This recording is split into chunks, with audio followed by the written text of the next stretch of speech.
All right, next section of news. This will be a little bit shorter than usual, but we are going to jump on over into our Quicklines and Sillyville. So from Fox Rothschild, privacy, compliance, and data insecurity. A Texas federal court enjoins the Texas App Store Accountability Act on free speech grounds. Hey, hallelujah.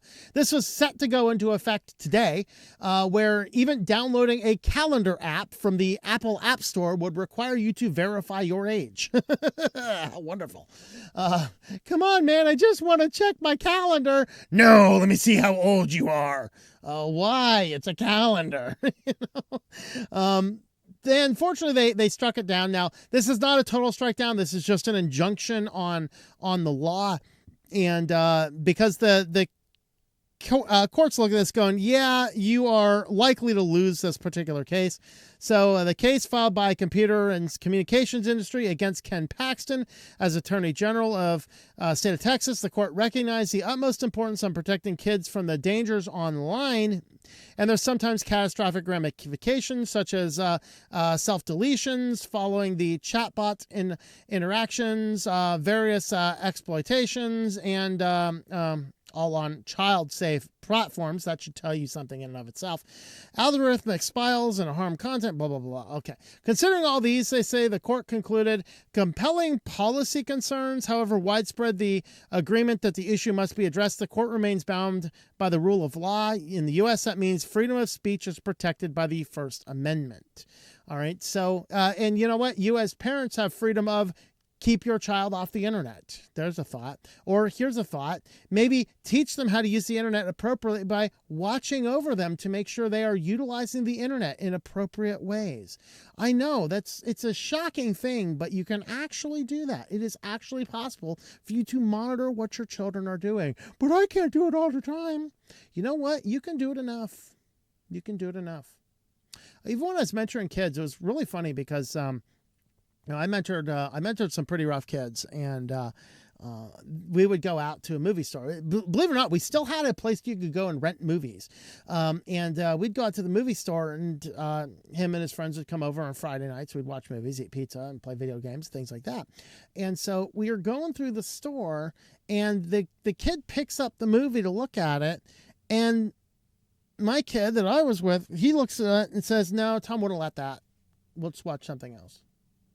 This is a kid that in his own house, like when I dropped him off one time, his brother was playing Saints Row and his mother sitting there on the couch. If you're unaware of Saints Row, the kid was running around with an adult toy beating people up with it. Okay, it is not a game a child should be playing.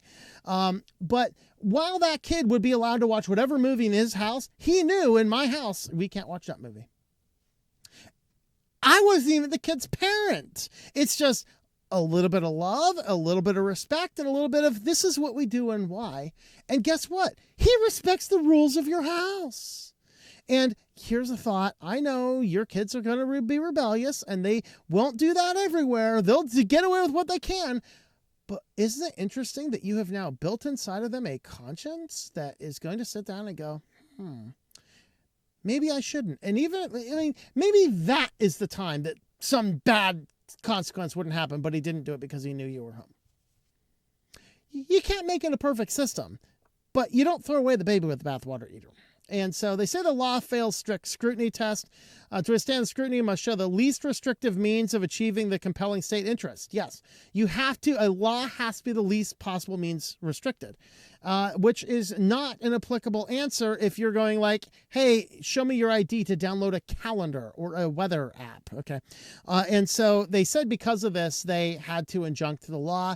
So, law is under and over inclusive, is specifically vague. Basically, the court says this law does not have a snowball's chance in HE double hacky sticks of making it, so go away.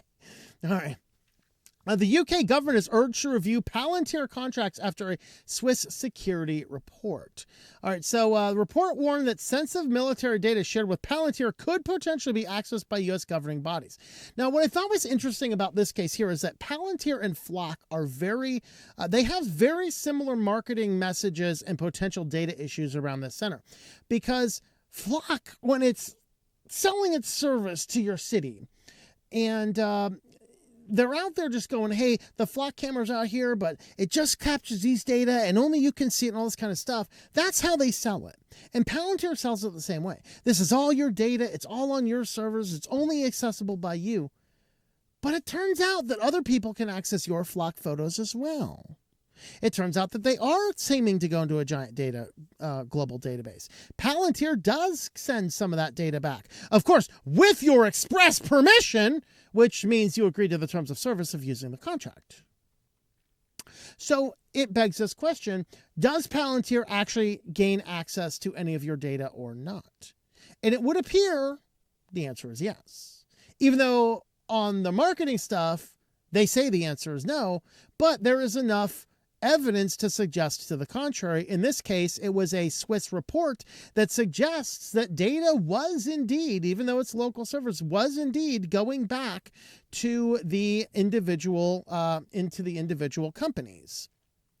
So Switzerland comes down with this investigation, and it kind of says, yeah, it would appear that because of things like the Cloud Act and other things like this, it's very possible that anything you do will have access to Palantir, which is very, very, very cozy with the United States government.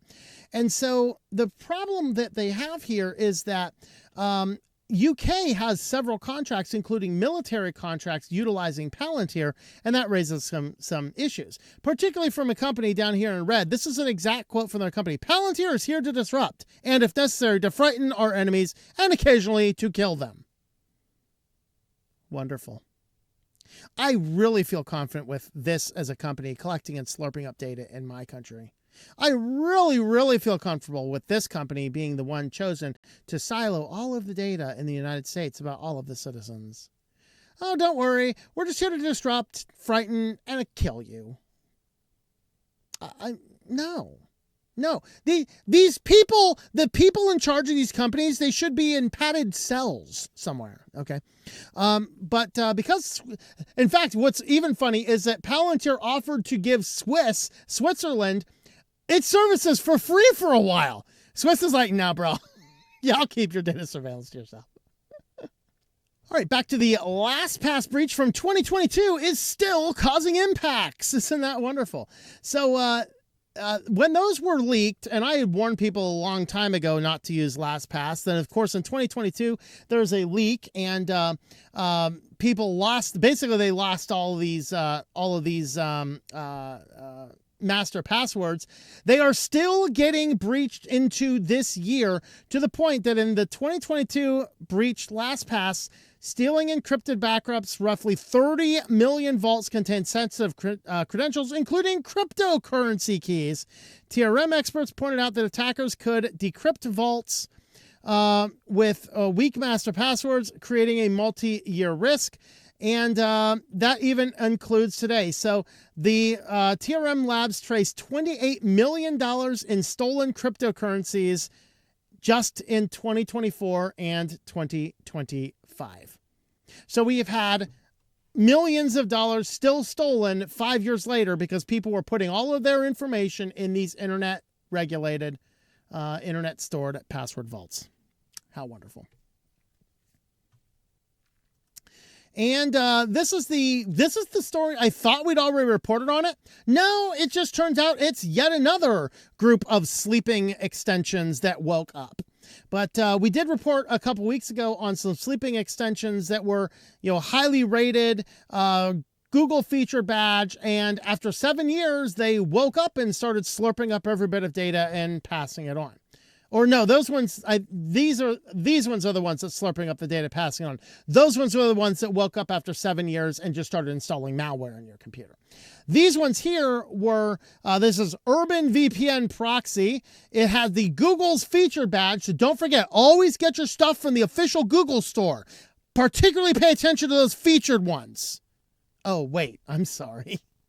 I'll stick with my F-Droid. Every app is audited and no data trackers, please. that's what we're going to do. But they were all featured, 4.7 star rating. The extension originally benign, but then on July 9th, 2025, the publisher, Urban Cybersecurity, shipped version 5.50. According to Koi Security, the update introduced code that intercepted every conversation users had with 8 AI assistant chatbots, of course, all the major ones. And the exception intercepted the chat prompts and shipped them on up to the company. And so they say, we process certain browsing data such as pages you visit, your network connection, chat AI communication, and signal security as outlined in our privacy policy. 2 problems with that. They said, first, the extension silently auto-updated on Chrome and Edge browsers, which means that the non-harvesting version is replaced with the harvested version without you being made aware of it. And second, the Chrome Web Store listed reportedly described the product as protecting people from entering personal information into chatbots. Instead, it was stealing all the personal information you put in chatbots instead. They found 7 other extensions for the same publisher contained identical harvesting code, bringing the total number of affected users to more than 8 million users. This is why I'm not a huge fan of using a lot of browser extensions, but whatever it's worth, right? All right. Anyone use Aflac? The duck is now saying Aflac, Aflac. So Aflac's data breach exposes 22 million people in a major cybersecurity breach. Don't worry, guys. It only affected U.S. citizens. Aflac. All right. So a security investigation by insurance powerhouse Aflac has revealed that more than 22 million affiliated people were affected by the data breach this year. The breach, according to Aflac, has been contained, involving customers' personally identifiable information. So don't worry, it only affected the 22 million U.S.-based customers. Social security numbers, addresses, dates of birth, driver's license numbers, government IDs, names, medical information data, and many other personal data types were stolen. Guys, we are in a world where everybody's information is just public anyway, you know. Of course, the hacker's going to be the only one that can use your information. Like, they'll get your ID past Google, but you will have to suffer with it. No. Go figure that out. I don't know. All right. You may soon be able to change your Gmail address. I think this is good for Gmail because they realize that your crazy username you created as a kid is probably not going to be the username you want to use into being an adult. The problem is if you have to go and create a new Google account, they lose all of that valuable data of you growing up. And so Google is now going to be allowing you to change their addresses, and I like the way they're doing it. You can only do it. One time a year, and the old address will continue to work basically as an alias that gets forwarded to your regular one, and you can still log into Google with both of them. But it's not so flim-flammy that somebody can go in there, create a new alias, spam a bunch of people, and then change it completely different. That would be really bad. But in this case here, it's pretty good. But it benefits Google. This is why I wouldn't recommend it. But it benefits Google in that they don't lose all of that precious data about you. It's surprising they didn't allow you to do this before. You know, I don't want Jibberjacky72 as my email address going into my adulthood for my first job, you know. And so people are like, oh, got to delete that email. Gmail's like, no, we want that data. You can change it. So be aware. But yeah, I'd recommend not using a Gmail account at all. New York Governor Hochul signs a bill requiring warning labels on addictive social media. Wonderful. Because, warning labels on cigarettes prevents everybody from smoking. They don't care. It just becomes the joke among your friends. Hey, give me another cancer stick. Better what they call them over in Britain, right? Hey, you got a fag? Come on. All right. I was reading Ozzy Osbourne's autobiography. I'm just like, why does he keep talking about fags? Cigarettes, man, cigarettes. So New York Governor Kathy Hochul signs a bill this week that will require social media platforms to show warning labels to younger users before they're exposed to features such as autoplay and infinite scrolling. Like, it's not going to work. All of their friends are on social media. They want social media. They don't care if it's bad for them. You're trying to convince kids not to do something that's going to be bad for them. They're kids. They are the definition of brain dead. This is why parents need to intervene and say, child, you're not allowed on social media. There you go. But of course, the text calls for mental health warnings on addictive social media platforms, which are defined as platforms offering an addictive feed, push notifications, autoplay, infinite scrolling, and or counts as a significant part. Okay, so everything. Got it. Hochul's announcements that platforms have to display warnings when a young user, how do we know they're young? Age ID! When a young user initially uses the predatory feature and periodically thereafter. A predatory feature. Parents, keep your children away from predators. Yeah, you like that? You like that? New York's families deserve honesty about how social media impacts your mental health. By requiring warning labels on the latest medical research, this law puts public health first and finally gives us the tools we need to make informed decisions. No one's making informed decisions, I promise you. If anybody's making informed decisions, they wouldn't be using it at all. And the last article here was just kind of a commentary on some of the age verification stuff going on around the world. In 2025, age check starts locking people out of the internet. Yes. What started as, but won't someone think of the children, has created this patchwork of new rules across multiple U.S. states to show me your ID before you browse, system reshaping the web. Of course, all under the guise of protecting the children. But the problem is, well, you got to verify who everybody is to protect those children. Of course, we know how well Roblox is at protecting those children. All right. The fundamental challenge for websites and services is not checking age in principle, but how to do it without turning everyday browser into an identity check. And so, on paper, countries want better protection for minors. In practice, adults discover that entire platforms are unavailable unless they are prepared to disclose personal information and disguise the way they connect from. Now, this person goes through and they want a double-blind verification, a third-party provider verifying your age and issues a simple token like 18 plus to sites. Now, there are actually several companies that already do this, and some of them do a credit card check. This is the only way I would ever do an age verification. Of all of these methods, facial age estimation? No, I am not feeding my face into your AI system.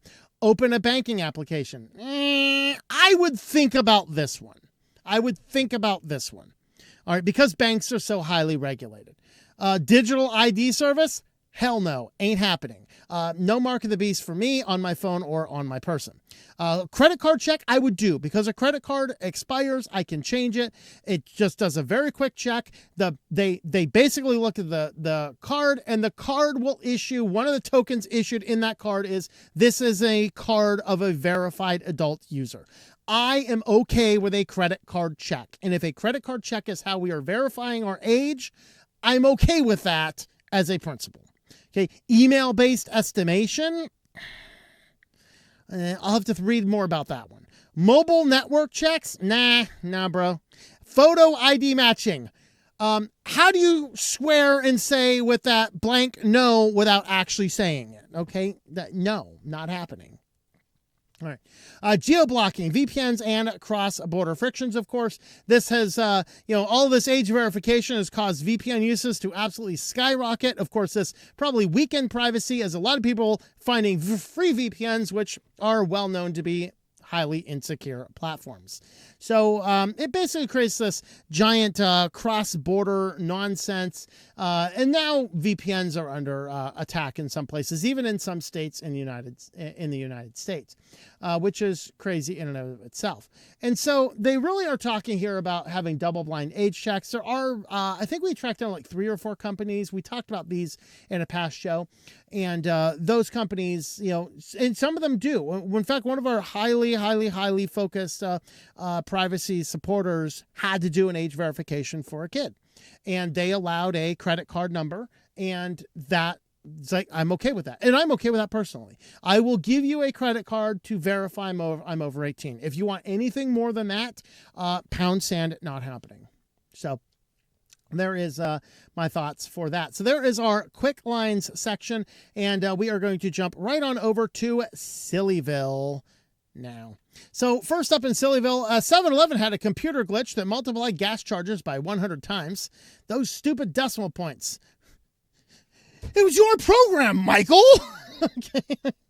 Imagine filling up your tank with $40 and finding out that that's $4,000. A whole bunch of Bay Area 7-Eleven customers experienced this. Najera McLaren used her debit card for gas at the 7-Eleven in Pinal. Lord, I've been there. All right, she went inside to buy a Powerball ticket. I didn't do that. And her card got declined. She used her cell phone to check her bank account right there in the store. And that's when I got the shock of my life. They said the tank of gas I put in was $79.34. Welcome to California. And she probably had like a Honda Civic too, right? Like I thought it was. And they said, no, they charged $7,934. All right. Now, another company, another customer was charged similar amounts. They did end up, 7-Eleven did right here. They refunded the entirety amount, and they actually gave her an extra $500 for her trouble. So that's actually, 7-Eleven did right here. Stop hiring Michael as your programmer who forgets to carry his decimal points over right. But at least they did it fine in the final run of things. All right. There was an AI-powered vending machine that was tricked into giving everything away for free, including PS5s. Hey, I want one of these vending machines. Now, to be as fair to them as possible, this was actually part of a red test. So, government and high-level business strategizing, they do red tests and blue tests. The red test is kind of designed to say, let's put this out and see how many possible ways it can be broken. A blue test would be, are security hardened? How can we possibly let this through? It's different scenarios. Governments do this a lot when they're deciding to go to war or something like that. So they'll run every possible good scenario, every possible bad scenario, every possible black swan scenario, just to kind of figure out what in the world's going on. And so that's what the experience here was. This is based on Claude, so Anthropic put this together. And the vending machine itself was just a simple refrigerator based on the honor system, because they weren't testing the technology of distributing stuff. They were effectively testing the technology that the people in the office could order an item through the vending machine chatbot and then go and pick up the item at a later date. And so there was a human that stocked everything, and it was all part of the test just to keep people were basically involved in every step of this just to see how it would work. But it turned out that even with all of their safeguards in place, and the vending machine is supposed to be able to research products, figure out the costs, and figure out the markups, and it's supposed to make a profit. Well, people were able to do simple prompt injections that effectively made the thing give everything away for free, including PlayStations. And so it ended up being a very, very poor test. But at least it wasn't like somebody naively put this out thinking this was going to be a great thing. This was part of a red test scenario to see what AI, what would people do? How would people try to break a vending machine? And that really was its purpose. But it is still really funny to see that they put an AI vending machine that started giving away PlayStations. So why didn't I work in this office? I mean, geez, of course I wouldn't know what to do with a PlayStation 5 if you gave one to me. All right. Can I install Linux on this thing? I don't know, man. All right. And finally, a hacktivist claims a near total Spotify music scrape. Oh boy, this means that you can scrape up probably all my audiobooks now. Rats! I do sell them DRM free, by the way. If you do want any of my audiobooks, you can go to payhip.com switchedtolinux.com/OWIC. You can grab all my audiobooks and ebooks anywhere in the world, DRM free. So just an event, you like paying for things. But Hacktivist Group and its archive claim to have scraped almost all of Spotify's catalog and is now seeding it via BitTorrent. Yikes. So they say it's a preservation archive. Very preserving. All right. Yeah. Okay. We'll cue those discussions about ownership and all these types of things. Frankly, I think as long as it is possible for you to, you should be buying the music that you want. And then once you buy the music that you want, nothing is stopping you from setting up your own private server and enjoying your music. But if you are interested in any of my book Code Red, you can find this and other ones probably in that Spotify archive, or you can always have a look at my website. You can access this page here at tlm.li/code red. This is my collection of 10 dark tales from tech. And this is 10 short stories about the downside of technology.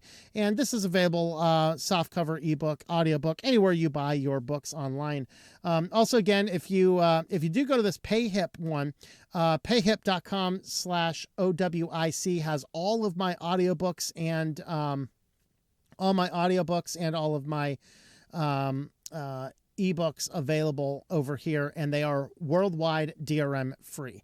So if you do like the Christian books, is what I have most of. I have my Synaptergy science fiction stuff, and I have my Code Red science fiction stuff as well. Ebooks, the ebooks are the ones with the EPUB logo there, and the audiobooks are the ones with the headphones on them there. So you can pick up any of those over on PayHip Worldwide Store. So with that, if you want to help support the channel, that is a good way to do it. Pick up a book from me.